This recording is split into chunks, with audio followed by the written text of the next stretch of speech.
नमस्कार अभिनंदन, आप सभी का स्वागत है एग्जामपुर में। यहाँ पर हम राजस्थान पटवार के जनरल इंग्लिश के कंपोनेंट की तैयारी कर रहे हैं। राजस्थान पटवार के पेपर में आपके जो टोटल टॉपिक्स आते हैं जिन पे आपको डेफिनेटली फोकस करना है वो 4 टॉपिक्स हैं। आपका पहला टॉपिक सिनोनिम्स एंटोनिम्स से रिलेटेड है। आपका दूसरा टॉपिक इडियम्स और फ्रेजेस का टॉपिक है। आपका तीसरा टॉपिक जो है वो अनसीन पैसेज यानी कि अपठित गद्यांश का है। और चौथा टॉपिक आपका कॉमन एरर्स का है। हम लोग यहाँ पर आज की इस पर्टिकुलर वीडियो के माध्यम से कुछ इंपॉर्टेंट वोकैब के कंफ्यूजिंग वर्ड्स को देखेंगे जो कि आपके राजस्थान पटवार के जनरल इंग्लिश कंपोनेंट के लिए आवश्यक है। ठीक है बच्चे, और यहाँ पर आपको याद रखना है कि इन चारों सेक्शंस के ऊपर फोकस्ड हम लोग स्पेसिफिक लेक्चर्स भी लेंगे ताकि आप इन चारों कंपोनेंट्स को और अच्छी तरह से सुधार सके और इम्प्रूव कर सके। अपठित गद्यांश के लिए आप इंश्योर कीजिएगा कि जितना ज़्यादा हो सके आप पढ़ने की कोशिश कर रहे हैं। हर रोज़ अपनी रूटीन के अंतर्गत कम से कम 15 मिनट आप इंग्लिश रीडिंग को अगर देंगे तो आप आराम से जो राजस्थान पटवार के लेवल का अपठित गद्यांश होता है उसे सॉल्व कर पाएंगे। साथ ही साथ में ये भी कोशिश किया कीजिए कि हर रोज़ आप 5 मुहावरे और लोकोक्तियाँ जो इंग्लिश में हैं और साथ ही साथ में 5 शब्द सिनोनिम्स और एंटोनिम्स के आप रोज़ रिवाइज करें। ये आपके फर्स्ट, सेकेंड, थर्ड यूनिट को बहुत अच्छी तरह से इम्प्रूव करवा देगा। और साथ ही साथ में कॉमन एरर्स के लिए जो ग्रामर से रिलेटेड है उसमें हम प्रॉपर एक पर्टिकुलर वीक में सारे के सारे टॉपिक्स को कवर भी करवा देंगे। ठीक है, देरी ना करते हुए फटाफट से हम आज के इस क्लास को स्टार्ट करते हैं जहाँ पर हम 15 इंपॉर्टेंट कॉमनली कंफ्यूजिंग वर्ड्स को देखेंगे। ठीक है, कुछ ऐसे शब्द होते हैं अंग्रेजी भाषा में जिनमें हम काफ़ी ज़्यादा कंफ्यूज हो जाते हैं। ठीक है, क्योंकि या तो उनका उच्चारण एक समान होता है, प्रोनाउंसिएशन जो जिसे हम इंग्लिश में कहते हैं, या तो वो एक समान होता है, या अक्सर कुछ कुछ शब्दों की स्पेलिंग्स भी एक होती है लेकिन अर्थ अलग होते हैं। तो ऐसे शब्द अंग्रेजी भाषा में जो हमेशा अक्सर हमें पजल कर देते हैं। क्या कर देते हैं बच्चे? पजल कर देते हैं। या फिर ऐसे शब्द जो हमें बिम्यूज कर देते हैं। क्या कर देते हैं? बिम्यूज कर देते हैं। बिम्यूज कर देना यानी कि हमें बहुत ही ज़्यादा अचंभे में डाल देते हैं, कंफ्यूज कर देते हैं, थोड़ा बहुत हमें पागल बना देते हैं। ठीक है, तो इससे ऐसे कुछ शब्दों को देखते हैं। आपका पहला शब्द है वेरिशियस और आपका दूसरा शब्द है वोरेशियस। ठीक है, अब यहाँ पर बच्चे आपने याद रखना है कि वेरिशियस शब्द आ रहा है आपके शब्द वेरासिटी से। वेरासिटी का क्या अर्थ होता है बच्चे? वेरासिटी का अर्थ होता है सच्चाई। वेरासिटी का क्या अर्थ हो जाता है? वेरासिटी का अर्थ हो जाता है सच्चाई। जब आप बहुत ज़्यादा ऑनेस्ट होते हैं, जब आप सच्चाई का मार्ग अपनाते हैं, उसके लिए वेरासिटी शब्द का प्रयोग किया जाता है। वोरेशियस का क्या अर्थ हो जाता है बच्चे? वोरेशियस का अर्थ हो जाता है जब आप बहुत ज्यादा पैशनेट होते हैं किसी कॉज को लेके। ठीक है, तो जब आप किसी चीज के लिए काफी ज्यादा पैशनेट हैं, he has a voracious apatite for reading. किस प्रकार से ये यूज किया जाता है?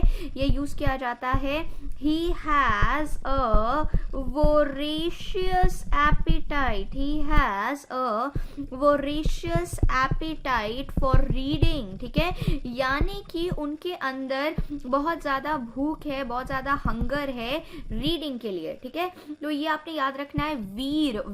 वीरेशियस और वोरेशियस, एक का अर्थ है पैशनेट, दूसरे का अर्थ है सच्चाई। ठीक है, एक का क्या अर्थ है? वेरेशियस का अर्थ है बच्चे सच्चाई, ऑनेस्टी।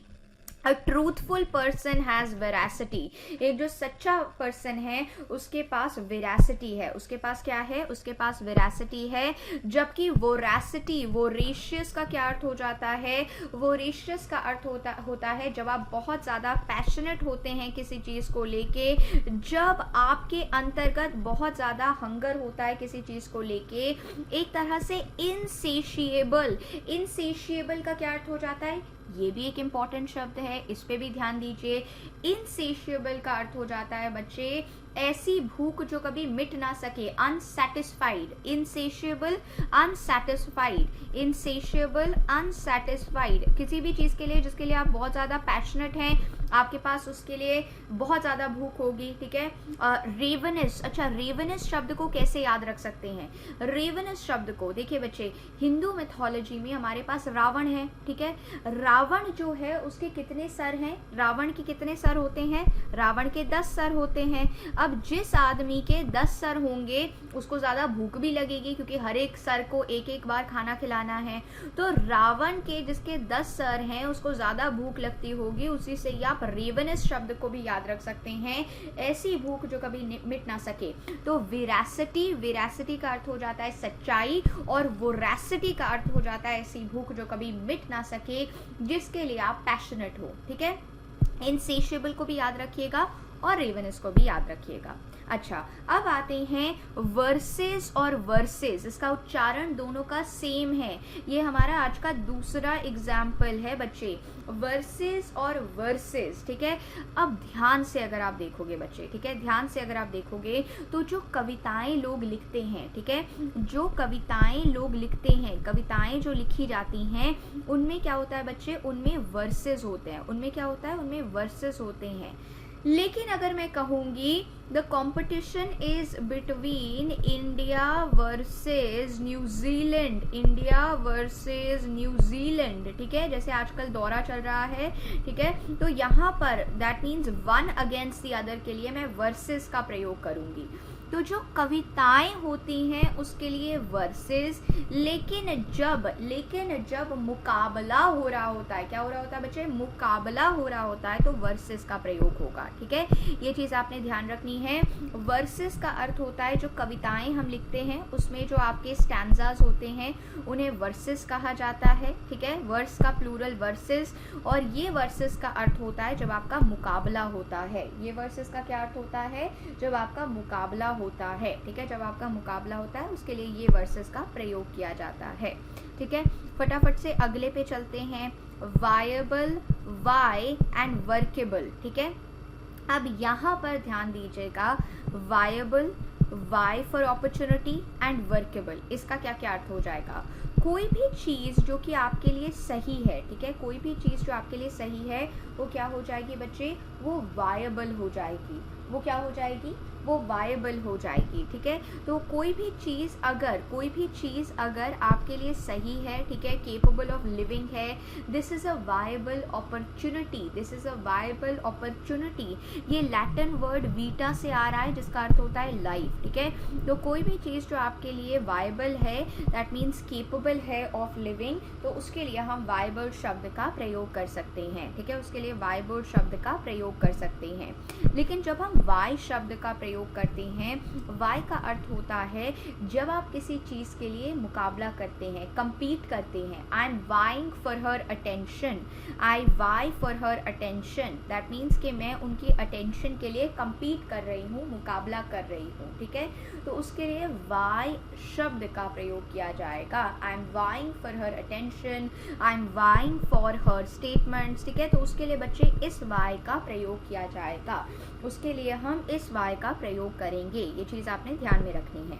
और वर्केबल का अर्थ होता है कोई भी चीज़ जो आप कर सकते हैं, क्या वो किफ़ायती है, क्या वो फीजिबल है, तो उसके लिए वर्केबल शब्द का प्रयोग हो जाएगा, ठीक है। तो ये याद रखिएगा, ये वायबल कोई भी चीज़ जो आपके लिए सही है, वाई जब आप मुकाबला कर रहे होते हैं, वर्केबल कोई भी चीज़ जो आपके लिए फीजिबल है, ठीक है। ध्यान रखिएगा, ये ज़रूरी हो जाता है, यदि कोई डाउट है तो उसको भी आप पूछ सकते हैं। फिर आता है वेल और वेल। जब आप विलाप करते हैं, जब आप रोते हैं, ठीक है, जब भी आप विलाप करते हैं और रोते हैं उसके लिए इस वेल का प्रयोग किया जाता है। लेकिन जो आपकी मछली बड़ी सी होती है उसके लिए इस वेल का प्रयोग किया जाता है, ठीक है। तो वेल क्या है? वेल, ये वाला जो वेल है ये आपका जो बहुत ही बड़ी मछली होती है, ठीक है, तो ये आप यहाँ पर याद रख सकते हैं। तो वेल आपकी एक लार्ज मछली जो है उसके लिए प्रयोग किया जाता है, जबकि वेल का अर्थ होता है जब आप विलाप करते हैं, ठीक है, जब भी आप विलाप करते हैं, रोते हैं, जब आप बहुत ज़्यादा ज़ोर से रोते हैं। The entire village was wailing post the catastrophe, catastrophe जो बहुत ही बड़ा डिज़ास्टर हो गया था, कैटास्ट्रोफी जो बहुत बड़ा डिज़ास्टर हो गया था, तो पूरा का पूरा विलेज जो था वॉज वेलिंग, दैट मीन्स कि वो विलाप कर रहा था कैटास्ट्रोफी के बाद, ठीक है, ये चीज़ याद रखिएगा। वेस्ट एंड वेस्ट, वेस्ट का क्या अर्थ होता है बच्चे, ये वेस्ट होता है आपका पेट, ठीक है, जैसे हम लोग ये यहाँ पर कहते हैं ये एक पुरुष हैं, इनका वेस्ट बार बार बढ़ता जा रहा है, तो ये जो कमर का हिस्सा होता है इसे वेस्ट कहा जाता है, ये जो कमर का हिस्सा होता है इसे क्या कहा जाता है, इसे वेस्ट कहा जाता है। और ये होता है आपका कचड़ा, ये वाला वेस्ट क्या होता है बच्चे, ये वाला वेस्ट होता है आपका कचड़ा, यानी कि आपका फिल्थ, यानी कि आपका गार्बेज, ठीक है, यानी कि आपका फिल्थ, यानी कि आपका गार्बेज फिल्थ कचरा, उसके लिए इस वेस्ट का प्रयोग किया जाता है। ध्यान दीजिएगा, दिखने में आसान होते हैं लेकिन इसी तरह के क्वेश्चंस आपके पटवार एग्जाम में आ जाते हैं, तो ये आपने सही करने हैं बच्चे, ठीक है, तो इस पे ध्यान दीजिएगा। वेस्ट का क्या अर्थ हो जाता है, जो आपका मिडल ऑफ टॉर्सो होता है, जो कमर का पार्ट होता है उसको वेस्ट कहा जाता है, ठीक है। Waist is that part of your body around which you fasten your belt, जहाँ पर आप अपनी बेल्ट डालते हैं वो हिस्से को हम क्या कहते हैं, उस हिस्से को हम वेस्ट कहते हैं, ठीक है।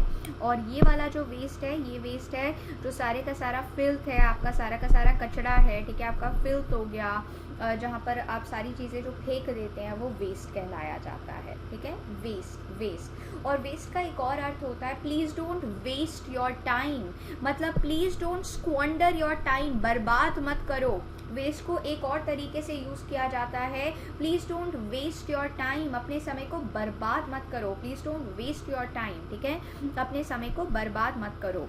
वैंडर एंड वॉन्डर, ठीक है, जब आप घूमते रहते हैं, इधर उधर भटकते रहते हैं, ठीक है, उसके लिए हम वैंडर शब्द का प्रयोग करते हैं। और जब आप अचंभे में होते हैं, ठीक है, जब आप अचंभे में होते हैं बच्चे, तो उसके लिए हम वॉन्डर शब्द का प्रयोग करते हैं, ठीक है, तो जब भी आप अचंभे में होंगे उसके लिए हम वॉन्डर शब्द का प्रयोग करेंगे। वैंडर का क्या अर्थ हो जाएगा, वैंडर का अर्थ हो जाएगा कि जब आप भ्रमण कर रहे हैं, इधर उधर घूम रहे हैं, ठीक है, जब आप अपना समय बर्बाद कर रहे हैं, तो उसके लिए वैंडर शब्द का प्रयोग होगा। और वंडर का होगा जब आप सोच रहे हैं, जब आप बहुत ज़्यादा I am wondering what will happen in Delhi's election, जब आप पेंसिव हैं, ठीक है, जब आप सोच में डूबे हुए हैं। वैंडर जब आप इधर उधर ट्रैवल कर रहे हैं, भ्रमण कर रहे हैं, और किसकी तरह भ्रमण कर रहे हैं, जिप्सी की तरह भ्रमण कर रहे हैं, इधर उधर भटकते रहते हैं, उसको वैंडर बोला जाता है, ठीक है। I am going to wander this Sunday, ठीक है। लेकिन वंडर का क्या अर्थ हो जाता है बच्चे, वंडर का अर्थ हो जाता है जब आप गहरी सोच में डूब जाते हैं, ठीक है, वंडर का प्रयोग हम उसके लिए करते हैं जब आप किसी बहुत ही गहरी सोच में डूब जाते हैं, तो उसके लिए हम वंडर शब्द का प्रयोग करेंगे। अच्छा, वेव एंड वेव, ठीक है। अब यहाँ पर ध्यान दीजिएगा बच्चे, ये काफ़ी ज़्यादा इम्पॉर्टेंट हो जाता है। ये जो वेव है ये है आपकी वेव्स, ठीक है, ये क्या है, ये है आपकी वेव्स। जैसे आपकी सी की वेव होती है, उसके लिए हम इस वेव का प्रयोग करते हैं। लेकिन इस वेव का प्रयोग किया जाता है जब आप किसी चीज़ को हटाना चाहते हैं, ठीक है। तो जब आप किसी चीज़ को हटाना चाहते हैं, can you please wave my fine, मतलब उसको कम कर दीजिए, ठीक है, तो तब आप क्या कह रहे हैं, तब आप कह रहे हैं कि इसको प्लीज़ थोड़ा सा कम कर दीजिए, please wave my fine, that means इस चीज़ को थोड़ा सा कम कर दीजिए, ठीक है। तो ये चीज़ आप यहाँ पर याद रख सकते हैं कि जब भी हम कहते हैं वेव, तो वेव का क्या अर्थ हो जाता है, वेव का अर्थ हो जाता है माफ़ कर देना, ठीक है, प्लीज़ थोड़ा माफ़ कर दीजिए, ठीक है, तो प्लीज़ थोड़ा सा वेव कर दीजिए इस चीज़ को, ठीक है, तो थोड़ा कम कर दीजिए, प्लीज़ वेव माई टैरिफ, ठीक है। तो ये चीज़ आप यहाँ पर याद रख सकते हैं। इसके लिए वेव शब्द का प्रयोग किया जाता है कि रिमूव कर दीजिए, वेव कर दीजिए। और ये जो दूसरा वाला आपका वेव है, ठीक है, ये जो दूसरा वाला आपका वेव है, तो उसका क्या अर्थ हो जाता है, ये दूसरा वाला जो वेव होता है ये आपकी जो सारी की सारी लहरें होती हैं, ठीक है, आपकी जो लहरें हो रही हैं, उनके लिए इस वेव का प्रयोग किया जाता है, तो ये याद रखिएगा, ठीक है। ये वेरी भी एक शब्द है। वेरी का अर्थ होता है केयरफुल होना। Very, please be very of the pollution in Delhi. तो वेरी का क्या अर्थ होता है? वेरी का अर्थ होता है जब आप बहुत ज़्यादा केयरफुल हो जाते हैं, उसके लिए वेरी शब्द का प्रयोग किया जाता है। और वियरी शब्द का प्रयोग किया जाता है जब आप थकन महसूस करते हैं। तो जब आप थकन महसूस करेंगे, तो आपको थकन महसूस होगी, उसके लिए हम वियरी शब्द का प्रयोग करेंगे। अंग्रेजी भाषा में इसके लिए फटीग शब्द का भी प्रयोग किया जाता है या एग्जॉस्टेड शब्द का भी प्रयोग किया जाता है। ठीक है, तो अंग्रेजी भाषा में इसके लिए फटीग शब्द का भी प्रयोग किया जाता है या एग्जॉस्टेड शब्द का भी प्रयोग किया जाता है। You must have been weary yesterday post the day long travel. आप थक गए होंगे कल पूरा दिन का भ्रमण करके। अच्छा, vicious and viscous. Vicious and viscous, vicious का अर्थ होता है कोई बहुत ही बुरा व्यक्ति। विशियस जो बहुत ही बुरा है, सैवेज है, क्रूअल है, बहुत ही बुरा व्यक्ति, बहुत ही घृणा योग्य व्यक्ति, जो ऐसा व्यक्ति जो बहुत ही ज़्यादा गंदा है, अच्छा नहीं है, उसके लिए बच्चे आप विशियस शब्द का प्रयोग करेंगे। उसके लिए आप विशियस शब्द का प्रयोग करेंगे। और विस्कस शब्द का आपका प्रयोग करेंगे। विस्कस ऐसी चीज़ जो बहुत ज़्यादा थिक हो गई है, जैसे हम कहते हैं विस्कस, बहुत ही ज़्यादा गमी, एक तरह की लेयर जो आगे बन जाती है, उसके लिए यूज़ करते हैं। तो विस्कस एंड विशियस। विशियस जो बहुत ही ज़्यादा गंदा है, क्रूअल है, और विस्कस का अर्थ हो जाता है thick and gummy. Thick and gummy कोई चीज़ है। Veg and way. वेज होते हैं तरीके। वेज क्या होते हैं बच्चे? वेज होते हैं तरीके। और वे क्या होता है बच्चे? वे होता है विच वे आर यू गोइंग, कौन सी डायरेक्शन में आप जा रहे हैं। विच वे आर यू गोइंग, कौन सी डायरेक्शन में आप जा रहे हैं। ठीक है, तो वेज का क्या अर्थ हो जाता है बच्चे? वेज का अर्थ हो जाता है आपके जो तौर तरीके हैं। ठीक है, और इस वे का क्या अर्थ हो जाता है? इस वे का अर्थ हो जाता है आपका जो डायरेक्शन है। और इस वेज का क्या अर्थ हो जाता है? ये वेज, तो देखिए वे क्या है? वे है आपका डायरेक्शन, किस दिशा में जाना है, किस डायरेक्शन में जाना है, कितना डिस्टेंस कवर करना है। और वेज का क्या अर्थ हो जाता है बच्चे? वेज का अर्थ हो जाता है कि किस प्रकार के मेथड्स आप चाहते हैं फॉलो करना। ठीक है, क्या तौर तरीके आप फॉलो करना चाहते हैं। ठीक है, ये याद रखिएगा। अच्छा, ये बहुत ही कॉमन है और ये आपके कई सारे पटवार एग्जाम्स में आ भी चुका है। अगर आप ध्यान देंगे, बहुत ही आसान सा क्वेश्चन होता है ये, वेदर और वेदर। ठीक है, ये वेदर है आपका कि आज का मौसम कैसा है, और ये वेदर है कि क्या मैं ये काम करूँ कि नहीं। वेदर आई शुड गो और नॉट, ये वो वाला वेदर है। ठीक है, तो ये आपने ध्यान रखना है कि इस वेदर का अर्थ होता है मौसम। इस वेदर का क्या अर्थ होता है बच्चे? इस वेदर का अर्थ होता है क्लाइमेटिक कंडीशंस या एटमॉस्फेरिक कंडीशन, या आपका जो मौसम होता है उसके लिए हम इस वेदर का प्रयोग करते हैं। ठीक है, तो जो आपका मौसम है, जो आपका क्लाइमेट है, उसके लिए हम इस वेदर का प्रयोग करेंगे, बल्कि इस वेदर का जो प्रयोग होगा, ठीक है, ये वाला जो वेदर है, इस वेदर का प्रयोग किसके लिए होगा बच्चे? इस वेदर का प्रयोग होगा कि क्या ये कर सकते हैं, इफ़ इन केस। ठीक है, तो उसके लिए हम इस वेदर का प्रयोग करते हैं। ठीक है, whether or not I should go, whether or not I should help, whether or not I should sleep. ठीक है, तो उसमें ये वेदर का प्रयोग होगा। अब ये बहुत ज़रूरी है, वेट एंड वेट। ठीक है, देखिए पूरी सारे जो लोग एग्ज़ाम दे रहे होंगे उनको पता होगा इस वेट का अर्थ होता है गीला करना। ठीक है, लेकिन ये जब इसमें एच आ जाता है ना बच्चे, इस वेट का क्या अर्थ हो जाता है? Whet your appetite. Whet your appetite मतलब किसी चीज़ में लीन होने की कोशिश करना। ठीक है, ये वेट तो अर्थ हो जाता है गीला हो गया। योर क्लोथ्स आर वेट मतलब आपके कपड़े जो हैं वो गीले हो गए हैं। योर क्लोथ्स आर वेट यानी कि आपके जो कपड़े हैं वो क्या हो गए हैं? आपके जो कपड़े हैं वो गीले हो गए हैं। ठीक है, तो उसके लिए हम क्या कहते हैं? उसके लिए हम वेट का प्रयोग करते हैं। लेकिन इस वेट का क्या अर्थ होता है बच्चे? इस वेट का अर्थ होता है तेज करना। ठीक है, इस वेट का क्या अर्थ होता है बच्चे? इस वेट का अर्थ होता है तेज करना। ठीक है, जब आप अपनी किसी एपिटाइट को, भूख को बढ़ाने की कोशिश करते हैं, तेज करने की कोशिश करते हैं, उसके लिए वेट शब्द का प्रयोग किया जाता है। ठीक है, तो तेज करना, भूख को बढ़ाना। ठीक है, जब आप अपनी भूख को बढ़ाते हैं, शार्पन करते हैं, स्टिम्युलेट करते हैं, उसके लिए हम लोग वेट का प्रयोग करते हैं। Please whet your appetites, please whet your appetites, ठीक है। तो प्लीज़ वेट योर एपिटाइट्स का क्या अर्थ हो जाता है कि आप अपनी भूख को बढ़ाइए, जैसे हम सूप को पीते हैं ताकि हमारी भूख बढ़ सके, ठीक है। तो इस प्रकार से हम प्रयोग करते हैं, ठीक है। तो ये याद रखिएगा, ये ज़रूरी है। अच्छा, ये भी काफ़ी कंफ्यूजिंग हो जाते हैं, राइट, राइट और राइट। जो W वाला राइट है बच्चे, इसका अर्थ होता है लिखना। जो W वाला राइट है उसका क्या अर्थ होता है बच्चे? जो W वाला राइट है उसका अर्थ होता है लिखना, जब आप लिखते हैं, ठीक है। लेकिन जो आपका R वाला राइट है, RIGHT, उसका अर्थ होता है सही या गलत। और ये जो राइट है RITE, इसका अर्थ होता है तौर तरीके, राइट्स एंड रिचुअल्स, ठीक है। ये क्या तौर तरीकों का पालन करना है, ठीक है। ये राइट क्या हो जाता है जब आप लिखते हैं अपने थॉट्स को, ये राइट क्या हो जाता है, ये राइट हो जाता है सही।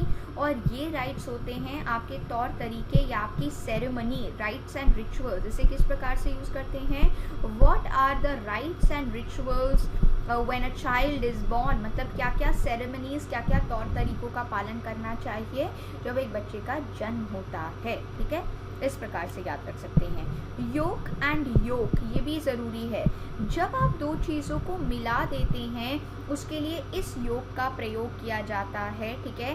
तो ये आप यहाँ पर याद रखिएगा कि योग का क्या अर्थ हो जाता है जब आप दो चीज़ों को मिला देते हैं। और ये जो योग होता है ना, YOLK, ये जो आपके अंडे का जो येलो पार्ट होता है बच्चे, जो खाने के लिए अच्छा होता है, लेकिन कई सारे लोग आजकल नहीं खाते हैं क्योंकि उन्हें लगता है मोटापा आ जाएगा, लेकिन असल में ये काफ़ी हेल्दी रहता है बच्चों के लिए तो पर्टिकुलरली, ठीक है। तो ये जो योक होता है, ये येलो सेंटर होता है एक अंडे का, इसको योक कहते हैं। और YOKE वाले योग को कहते हैं जोड़ना, ठीक है। YOKE वाला जो योग है उसको क्या कहते हैं? जोड़ना, अटैच करना, ठीक है। तो ये प्लीज़ याद रखिएगा। वो योग का क्या अर्थ होता है? वो योग होता है आपका अंडे वाला योग। वो योग क्या होता है बच्चे? आपका अंडे वाला योग जो होता है वो YOLK होता है। और जब आप दो चीज़ों को जोड़ते हैं, ठीक है, जोड़ते हैं, अटैच करते हैं, I M योकिंग the two opposites together, that means I am attaching the two opposites together, ठीक है। योर एंड यू आर, ये भी बहुत इंपॉर्टेंट है। योर जो है ये पोजेसिव है यू का। You are a very important person in my life, you are a very important person. Your, this is your pen, ठीक है। This is your pen, this is your pen, ये आपका pen है, this is your pen. तो ये possessive है you का। और ये जो योर है ये basically you are a good person, you are a good person. तो उसके लिए you are a good person कह देंगे, ठीक है। उसके लिए हम क्या कह देंगे? You are a good person, you are a good person. उसके लिए इस तरह से हम प्रयोग कर सकते हैं, you are a good person, ठीक है। तो ये आप ध्यान में रखिएगा, ये आवश्यक हो जाता है। चलिए फटाफट से अगले पे चलते हैं। वेवर और वेवर ये हमने देख ही लिया है। ये वेवर और ये वेवर, वेव और वेव हमने देख ही लिया है। वेवर इज़ बेसिकली कोई भी चीज़ जो अनडिसाइडेड है, जबकि इस वेवर का क्या अर्थ हो जाता है? इस वेवर का अर्थ हो जाता है जब आप माफ़ कर देते हैं या गिव अप कर देते हैं, ठीक है बच्चे। तो इसी के साथ हम लोगों ने आज की इस पर्टिकुलर वीडियो के माध्यम से आपके राजस्थान पटवार के एग्ज़ाम के लिए 15 कॉमनली कंफ्यूजिंग वर्ड्स को देखा है। तो हम लोग स्पेशल वीडियोस जो आपके प्रॉपर एग्ज़ाम के लिए आवश्यक है उन्हें भी देखेंगे, सारे के सारे जो 4 टॉपिक्स को कवर करेंगे। अगर आपको कोई भी डाउट आ रहा होगा, कोई भी परेशानी आ रही होगी, तो आप डेफिनेटली उसके लिए संपर्क कर सकते हैं और बता सकते हैं कि क्या परेशानी है। इसी के साथ हम आज की क्लास को एंड करेंगे। बहुत बहुत धन्यवाद।